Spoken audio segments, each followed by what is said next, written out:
Okay, ఈరోజు ఎన్నికల ప్రచార భాగంగా మరి పెండెల గ్రామ పంచాయతీ పరిధిలో మనము బీజేపీ అభ్యర్థిగా కాంటెస్ట్ చేస్తున్నటువంటి శ్రీధర్తో ఉంటున్నాం.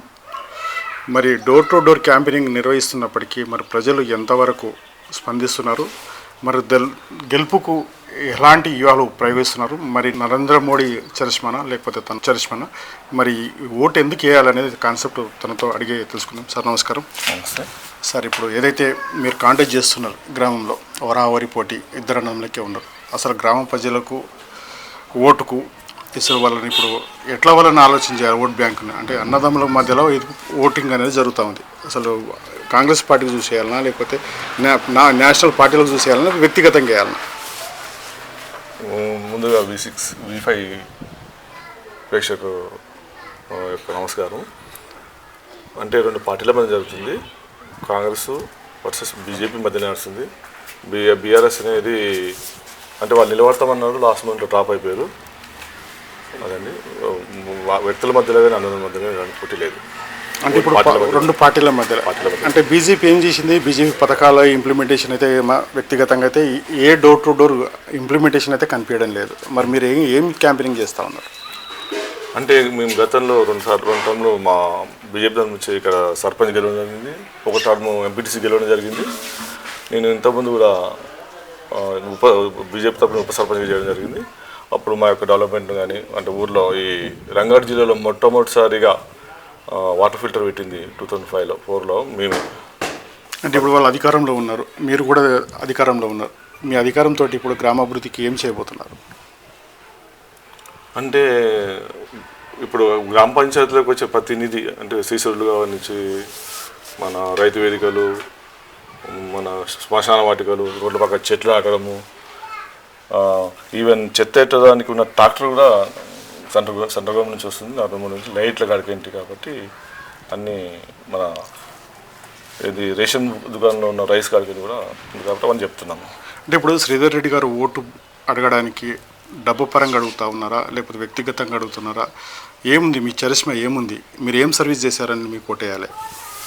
నరేంద్ర మోడీ గారి పరిపాలన నచ్చి మా భారతీయ జనతా పార్టీ యొక్క ఆశయాలు వాళ్ళు ఎలా ఉందని వాళ్ళ ప్రజలకు తీసుకెళ్లారని అంటే పార్టీ బేస్ మీద మేము.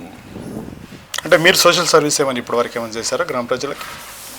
అంటే నేను ఉప సర్పంచ్ ఉన్నప్పుడు మా హై స్కూల్లో 40 చైర్స్ మా టేబుల్స్ మొత్తం ఇప్పించడం జరిగింది. అంతకుముందు ఏదో ఒకసారి గ్లాసులు, ప్లేట్లు మధ్యాహ్న భోజన పథకానికి ఇప్పడం జరిగింది. ఒకసారి మా విలేజ్లో ఈవెంట్ మన స్వామి వివేకానంద సందర్భంగా కబడ్డీ టోర్నమెంట్ నిర్వహించడం జరిగింది. ఇలా చేస్తుంటాం. అంటే యూత్ మొత్తం అయితే బీజేపీకి అట్రాక్ట్ అయ్యారు. అంత ఎందుకోసం అట్రాక్ట్ అయ్యారు? మీరు ఏమైనా హామీ ఇచ్చారా యువతకు? ఏమైనా హామీ ఇవ్వబోతున్నారా వాళ్ళ ఎంప్లాయ్మెంట్కి కానీ లేకపోతే వాళ్ళ సోషల్గా వాళ్ళు ఎదగడానికి ఏం చెప్పబోతున్నారు యూత్కు? యూత్కు అంటే వాళ్ళు మా పార్టీ నరేంద్ర మోడీ గారి యొక్క చరిష్మా వల్లనే వాళ్ళు అట్రాక్ట్ అవుతుంది. అంటే వాళ్ళ మెయిన్ ఇప్పుడున్న కాంగ్రెస్ ఏమంటారు, ఎలాంటి డెవలప్మెంట్ కానీ యూత్ ఆకర్షణ కానీ చేయలేదు. వాళ్ళు దానికి దీన్ని పోల్చుకుంటూ యువత ఆకర్షితున్నారు. ఏం చెప్తారు? 6 గ్యారెంటీల కోసం ఏం చెప్పిపోతారు? రాష్ట్ర ప్రభుత్వం చేపడుతున్నటువంటి ఇవైతే పబ్లిసిటీ అయితే ఎక్కువ జరుగుతూ ఉంటాయి. మరి మీరు పెట్టినటువంటి స్కీమ్లు అయితే చాలా అరుదుగా కనిపిస్తాయి. ఇంప్లిమెంటేషన్ అవుతున్నప్పటికీ కూడా ప్రచారంలో బీజేపీ పార్టీ విఫలం. ఎంతవరకు ఇది నిజం అంటారు? అంటే విఫలమనేమి కాదు, ఇక లోకల్లో ఈ పార్టీ ఉండకంలో నరేంద్ర మోడీ పథకాలు తొక్కడం అంచడం అనేది కామన్. అది అతను ఇస్తున్నాడు. అంటే ఉదాహరణకు రేషన్ దుకాణంలో 29 రూపాయలు అని ఆశ ఉంటుంది అలా, కానీ వీళ్ళు అక్కడ నరేంద్ర మోడీ ఫోటో పెట్టాలని మేము అంటే చూసాము. కానీ వీళ్ళు పెట్టారు, వీళ్ళు ఒక బ్యాగ్ ఇచ్చేసి ఇందిరామ్మ పథకం ఏదో చేసేస్తున్నారు, పేర్లు పెడుతున్నారు. ఇందిరామ్మ పథకం కింద ఇండ్లు వస్తున్నాయి, దానిలో నరేంద్ర మోడీ 30-40% ఉంది. అది వీళ్ళు చెప్పరు, కాకపోతే పేరు మాత్రం వీళ్ళు ఉంటుంది. అలా దాటవేస్తారు. ఇంకోటి ఏంటంటే 6 గ్యారెంటీ గురించి చెప్పారు. 6 గంటలలో తులం బంగారం అన్నాడు, నిరుద్యోగ భృతి అన్నాడు. అది ఏవి అంత ఇంప్లిమెంటేషన్ అయితే కాలేదు. ఒకటి బస్సు ఒకటి అయింది, అది బస్సులు తగ్గించండు, ఈ రేట్లు పెంచండు, అది కూడా జరిగింది. ఓకే, ఇప్పుడు మన గ్రామ పంచాయతీ పరిధికి వస్తే మనకు యూత్ అనేది రకరకాలుగా అభివృద్ధి కోరుకుంటున్నారు. కమిటీ హాల్స్ కావచ్చు, తలకు ఇంప్లిమెంట్ కావచ్చు, తర్వాత లైబ్రరీ కావచ్చు, ఆసుపత్రి కావచ్చు, వాళ్ళకి రకరకాలుగా వాళ్ళకు అవకాశాలని కల్పిస్తే బాగుంటుందని వాళ్ళ పబ్లిక్ టాక్లో మనకు కనిపిస్తుంది. మీరు ఏం చెప్పబోతారు యూత్కు?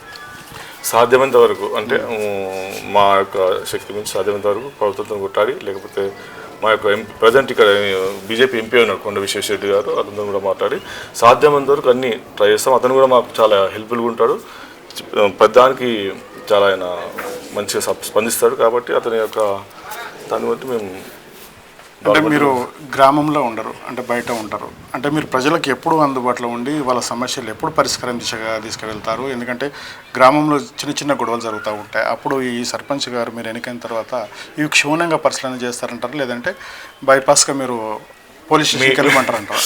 మీరు అన్నది చాలా తప్పు. ఇది ఇది ఇదే నా ఇల్లు. ఓకే, ఇది గ్రామ పంచాయతీ పెండ్యాల పరిధిలో ఉంటుంది.